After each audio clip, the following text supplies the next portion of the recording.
In 1999, UNESCO made history. They inscribed Africa's very first cultural landscape as a World Heritage Site. Not in Egypt, not in Morocco, not in South Africa, in Nigeria. A stone kingdom that's been standing for over 500 years, where an ancient iron industry once supplied weapons and tools across West Africa, where farmers carved an entire mountain into terraced fields that still feed people today, where a chief called the Hidi rules from a palace made entirely of stone, without a single drop of cement, and where, in 2014, something happened that almost destroyed everything. This is Sukur, Nigeria's hidden stone kingdom, Africa's first cultural landscape to receive World Heritage List inscription, and almost nobody knows it exists. 500 plus years old, Africa's first UNESCO cultural landscape, supplied iron across West Africa. Attacked by insurgents in 2014, still inhabited today. The journey to reach this kingdom is brutal, about 120 kilometers south of Maiduguri in the Mandara Mountains, as remote as any place in Nigeria.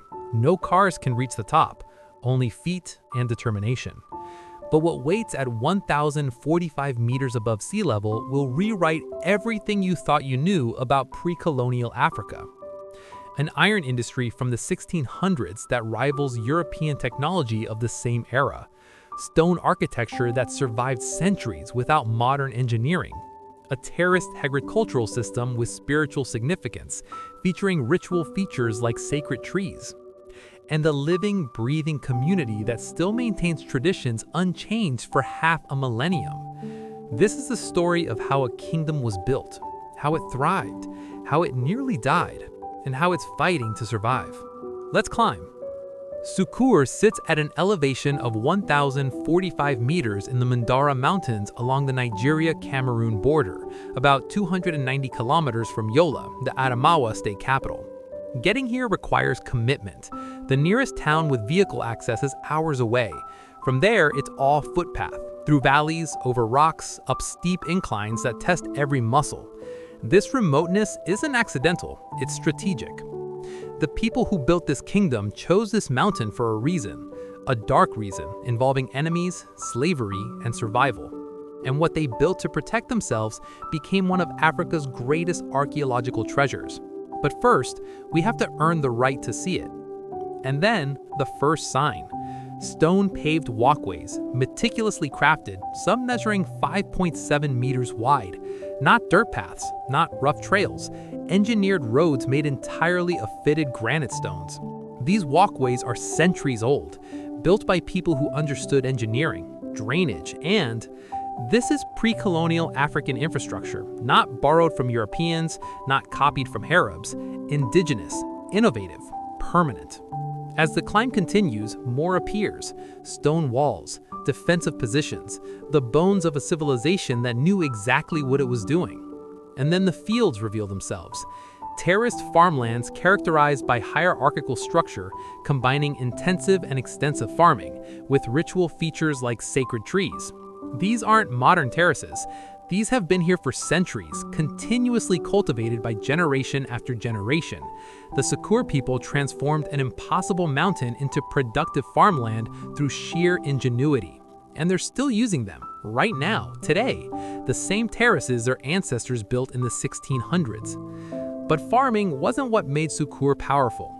What made this kingdom wealthy, what made it feared and respected across West Africa, was buried in the ground. And we're about to see the evidence that proves pre-colonial Africa was more technologically advanced than history books admit. The climb takes about 2 hours. By the time the main settlement comes into view, lungs are burning, legs are shaking, and the altitude is noticeable. But none of that matters, because what appears next erases all exhaustion. Iron furnaces. Dozens of them. Sukur has a recorded history of iron smelting technology, flourishing trade, and strong political institution dating back to the 16th century. These shaft-type furnaces, blown with bellows, were usually sited close to the houses of their owners. This wasn't small-scale craft work. This was industrial iron production. medieval African metallurgy operating at a level that supplied weapons, tools, and agricultural implements across northeastern Nigeria. The Dar dynasty in the 17th century established the region as a major supplier of raw material for iron manufacture to northeastern Nigeria, continuing to the first decade of the 20th century. 300 years of continuous iron production from a mountaintop, with technology developed independently by African blacksmiths. The evidence is everywhere. Slag heaps, waste material from smelting, pile up near the furnaces, grindstones for processing ore, tool remnants, the archaeological proof that this wasn't myth, this was industry. The iron from Sukur was famous, strong, reliable. Chiefs from distant lands sent traders here to buy our weapons and farming tools. Swords, spears, hoes, knives, all forged on this mountain and traded across networks stretching across West Africa. Sukur wasn't isolated, it was connected, a node in a vast commercial network that proves pre-colonial Africa had sophisticated economies, trade systems, and technological expertise. But iron wasn't Sukur's only power. At the top of this mountain sits a palace, not a modern building, a structure made entirely of stone, built without cement, that houses a ruler whose position is both political and spiritual, and what happens inside that palace determines the fate of everyone on this mountain. The settlement is divided into two parts: Sukur Sama, the hill village where the palace is located, and Sukur Kasa, the lower settlement.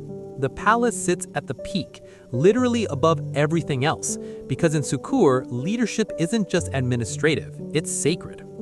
The entrance to the palace grounds features gates flanked by two large monolithic granite blocks. No mortar, no cement, just precisely cut granite stones fitted together with skill that would impress modern architects. The revered position of the Hidi as the political and spiritual head of the community is underscored by the magnificent dry stone architectural work of his palace, with a concentration of shrines around it. The palace is a circular structure built from local granite using dry stone wall techniques, located in a large enclosure. Every stone chosen for size and shape, every wall built to last centuries. This is African architecture at its finest, functional, beautiful, and permanent. The enclosure includes pens for bulls and a horse stable. Even the animals of the Hidi were housed in stone structures. Around the palace is a concentration of shrines, some ceramic, marking this not just a residence, but a spiritual center. The Hidi isn't just a chief, he's the living connection between the people, their ancestors, and the land itself. His authority comes not from force, but from spiritual legitimacy maintained through centuries of tradition. The terraces have spiritual content with ritual features like sacred trees scattered throughout the landscape. These aren't decorative, they're essential to Sukur's worldview. Governance here integrates politics and spirituality in ways that Western systems separated long ago. The Hidi makes decisions with elders and spiritual advisors. Rituals guide agricultural cycles. The land itself is sacred. From the palace, the entire kingdom is visible. The terraced fields, the villages below, the paths leading to distant trade routes. This vantage point isn't just strategic, it's symbolic. The Hidi sees all, protects all. For centuries, this palace stood untouched. Invasions came and failed. Colonial powers arrived but couldn't change the system. But in 2014, something broke through, something that UNESCO had to get involved with. And what happened next almost ended 500 years of continuous habitation. The palace walls show scars, burn marks, repairs done with traditional materials but clearly recent. December 12, 2014, insurgents attacked the Sukur Cultural Landscape, traumatized the community, disrupted their traditional livelihoods, and burnt down houses, properties, foodstuffs, and livestock. The Hidi Palace, the Palace Square, and the Blacksmith Homestead were damaged, along with the Information and Interpretation Center located downhill. The very remoteness that once protected Sukur made it vulnerable. Insurgents had been attacking communities in northeastern Nigeria since 2012, but Sukur's walled hilltop location at 1,000 meters altitude initially sheltered it. But eventually, the attacks reached even here. The destruction targeted more than buildings. Ritual structures were desecrated, festival grounds damaged, the intangible cultural heritage, the ceremonies, the traditions, the spiritual practices, disrupted. The community scattered. Those who could flee did. Some sought refuge on the highest parts of the mountain, relying on the same defensive positions their ancestors used centuries ago. But here's what the attackers didn't understand about Sukur. This kingdom has survived for 500 years not because its walls are high, but because its people refuse to break. And what happened next proves that some traditions are stronger than any weapon. By January 2016, insurgents had been weakened by combined operations of the Nigerian military and local hunters/vigilante groups, and the people of Sukur came home. Annual restoration work has been carried out using traditional construction materials since UNESCO inscription in 1999. After the attack, that practice became even more critical. The age-long tradition of communal labor is still used to maintain paved walkways, gates, graveyards, homesteads, and house compounds. Stone by stone, wall by wall, the palace was repaired, the shrines restored, the terraces replanted. The regular observance of festivals and ceremonies are evidence of cultural continuity. Within months of the attack, sacred rituals resumed. Life returned. Today, Sukur stands, damaged but unbroken, scarred but alive.